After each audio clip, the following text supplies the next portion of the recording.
Coming up, Kyle Larson can't match Brent Marks at Lincoln. We take a look at tight championship battles with Lucas and the Outlaws. And we kind of look through my win picks and how good and bad they've been this season. Let's go.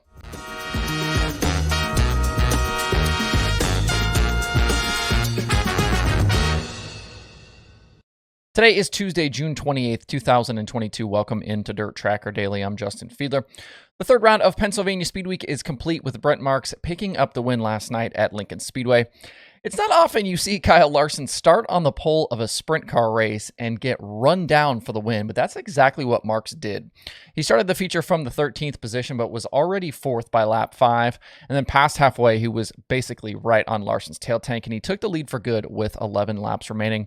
Strong stuff from Marks and that 19 team with crew chief Heath Moyle.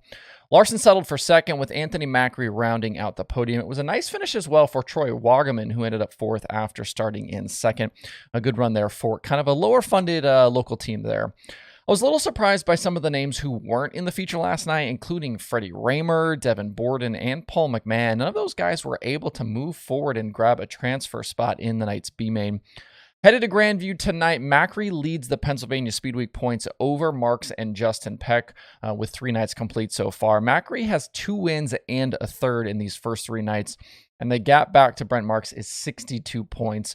Right now, kind of looking through things, it looks like Marks and Peck are probably the only 2 really within striking distance for the PA Speed Week Championship right now. Still a ton of racing to come. Anything could happen, but those 3 are really kind of have separated themselves a little bit right now. Larson and Christopher Bell will be back in the field again tonight. If you want to watch, SprintCarUnlimited.tv has the pay-per-view stream. Remember, kind of through PA Speed Week, we've got multiple streamers involved. We've already had a race on Dirt Vision. We've had 2 races on Flow Racing. We've had 1 race that was already supposed to be on SprintCarUnlimited.tv, but a kind of a mix of streaming services kind of covering things this week. So pay attention to that streaming schedule over at DirtTracker.com if you want to know which streamer kind of has these races each night this week, excuse me. Looking around the big series this morning as well, I wanted to point out a few drivers for you in regards to recent performances. And we'll start with Tanner English. The Kentucky driver is currently up to 3rd in the World of Outlaws Late Model Series standings. It's been a nice few weeks for him. He picked up a Summer Nationals win last Thursday night, and a string of good finishes with the Outlaws have him challenging Max Blair for 2nd in the standings. He started out this year pretty quiet with the Outlaws, but has gained ground in recent weeks. Over his last 10 races, he has 8 top 10s and an average finish of 8.1. He's still looking for an Outlaw win and some laps led this year, but he's moving forward in features a lot, and recent 4th place runs show he can be in the mix with these guys. On the sprint car side with the Outlaws, Carson Macedo is back on the heels of Brad Sweet for the points lead. I mentioned on yesterday's show that he's only 12 points behind now. That's about 6 positions with the Outlaws if you figured 2 points per position. And it could be even less than that with some more wins. Remember, a win to 2nd is 4 points. Macedo was light at the scales following Williams Grove in May, which we've talked about. A lot of other people have talked about as well. And he finished 26th that night after the DQ. It would have, if he would have kept his podium finish from that night, the points lead would have been his over Brad Sweet. But instead, it seems like that penalty kind of seemed to have sent that JGR 41 team reeling a bit, because following the Grove, they had 3 finishes outside the top 10 in their next 4 races, and they tumbled down the top 5 in the standings. But since finishing 13th at Lawrenceburg on May 30th, they have 9 straight top 10s, and that includes wins at River Cities and last Friday night at Huset's. Macedo tops the series in average finish over the last 10 races and is tied with Sheldon Hudenshield in that category over the last 5 races for best average finish. And I think things could get real spicy this weekend with Cedar Lake on tap, and that points lead for Sweet feels like it might be precarious.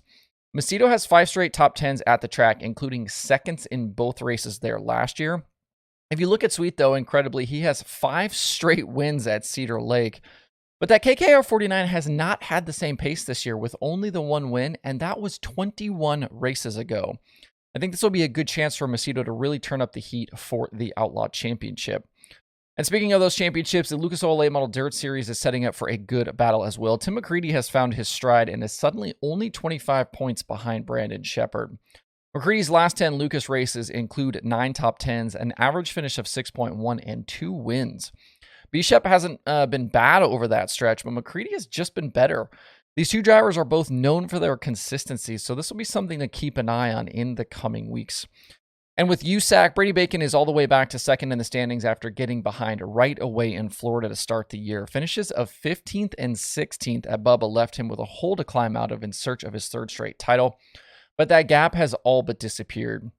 In the 12 races since that second night in Florida, Bacon has 4 wins and 11 top 10s. With a packed month of July looming for the USAC Sprint Cars, Justin Grant's lead over Brady Bacon is just 11 points. If you want to see more stats like these I've just talked about, you can find your way over to dirttracker.com/analytics. A lot of free stuff there for you to check out on a daily basis. And over the weekends, as races kind of happen, I'll put those results in as quickly as I can into the database. So you should have fresh stats there every single day, especially if you're doing things like Dirt Draft or some of the fantasy stuff. And speaking of analytics, if you watch or listen to this show regularly, you know that I've been doing win picks all season, with each race getting a selection from the dirttracker.com analytics prediction formula and one from me. So far, we've done picks for 128 races this season, and right now I have a pretty substantial lead on the formula. I'm actually kind of surprised about that. The formula did really well early on this season, but it has struggled pretty mightily lately. It did correctly pick Brandon Shepard to win Sunday at Jacksonville. So through these 128 races, it now has just 14 correct picks. That's about 11%.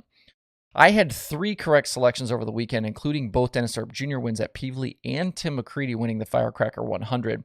That brings my tally to 29 correct winners, which is just a little bit more than 22.5%.